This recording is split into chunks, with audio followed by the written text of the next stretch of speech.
So the next bit of information we have was the first job of the Prophet ﷺ. The Prophet ﷺ said, hadith is in Bukhari, so it is completely authentic. Allah never sent a prophet except that he was a shepherd. So they said, not even you, O Messenger of Allah. So he said, yes, I was a shepherd. And I used to tend to the flock of the people of Mecca in return for some qararit, some pennies. What are some of the wisdoms? Why would Allah Azza wa Jal do this? If Allah had willed, our Prophet ﷺ would have been born in the lap of luxury. Sheep are very similar to men, in that they need to be taken care of or else they're gonna go astray. And every single animal has a personality. And the shepherd understands this personality, that you need to treat every animal according to that animal's personality.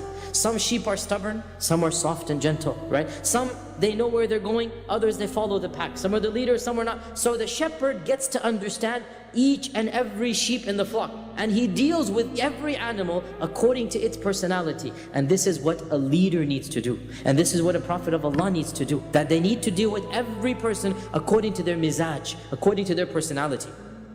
In another few years, even a more famous incident occurred, and this is called the Hilf al-Fudul or the Hilf al-Mutayyabin, the treaty or the pact of Fudul, also called the treaty of Mutayyabin. And at this stage, the Prophet ﷺ is probably in his early 20s. What happened was, a person from the tribe of Zubayd, and Zubayd is a tribe in Yemen. And so the Yemenites, when you're in Mecca, the people did not consider this tribe to be as elite. They are a low-class tribe, and they're very far away. So when you're far away, what this means is you don't have people willing to fight for you, right? So what happens? This person from the tribe of Zubayd sold an item before Hajj. He's come as a merchant. He's brought his leather, he's brought his good. That's how you get your money. And he sold a number of items to Al-As ibn Wa'il, the father of Amr ibn al-As. And Al-As ibn al-Wa'il, he is a chieftain, he's a politician, he's a career statesman in the Quraysh, and he's a rich businessman. He sold it to him before Hajj. And Al-As said, I'll give you the money after Hajj before you go back to Yemen. Come to me after and I'll give it to you. So he goes, okay, fine. I can wait that long. I don't need it now. I need it back in Yemen. So he performs the Hajj, and then he says, I need my money.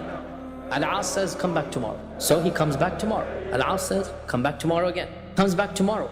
And then he continues doing this until he realizes that he's not going to get his money back. And so this person goes to the other sub-tribes. And everyone makes an excuse. Why? Because Al-As ibn Wa'il is a politician. He is rich. He is a leader. And therefore, feeling completely trapped and not having any other outlet, he decided to make this a public issue. What did they do in those days? They would write poems.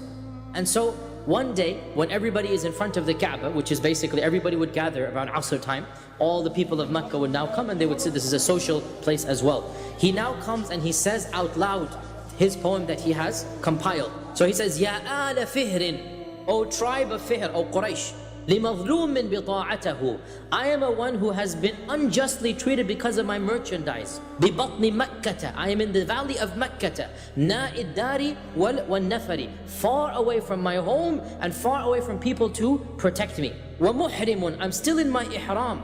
أَشْعَث, my hair is not been combed because he's in ihram.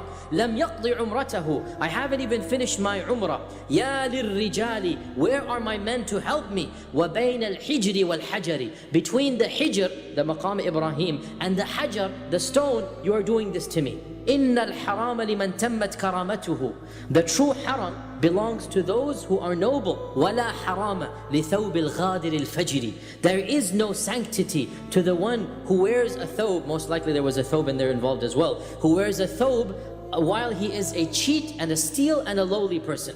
So the news spread like wildfire. And Az-Zubayr ibn Abdul Muttalib, the Prophet's elder uncle, Az-Zubayr ibn Abdul Muttalib, heard of this. And he said, we have to do something about this. This is not going to go on anymore. And he convened a gathering of all of the senior members of the Quraysh in the house of somebody whose name you should memorize. He comes up in Sirah over and over again, Abdullah ibn Jud'an. And here is where they agreed to a pact, a treaty. They would side with the oppressed against the oppressor, regardless of which tribe the oppressor belonged to. And they said, even if the one who is shown injustice is from a faraway tribe and the oppressor is from a Quraysh sub-tribe, we will side with the one who has been oppressed and we will get his full right from the oppressor. And they all went in front of the Kaaba and they publicly announced this, and they signed their names on a document. Now, there is no document, there is no signature. What do you do in those days? You dip your hands in perfume and you put that perfume on the Kaaba on the same place. Everybody puts it on the same place. And the Prophet ﷺ said, hadith is in Sahih Bukhari, the Prophet ﷺ said, I witnessed in the house of Abdullah ibn Jud'an a treaty that, were I asked to uphold it even in Islam, I would do so. If I were to ask to follow the treaty even now, I would do so. And I would not be willing to give up my place for a lot of red camels. Meaning, if you were to tell me, if you were to give me a lot of money and I were not present at that treaty, I would not do so. I would not be willing to do so. In that treaty, he's saying, they all agreed that the rights would be given back to the ones who deserved them and that no oppressor would have the upper hand over the one who was oppressed.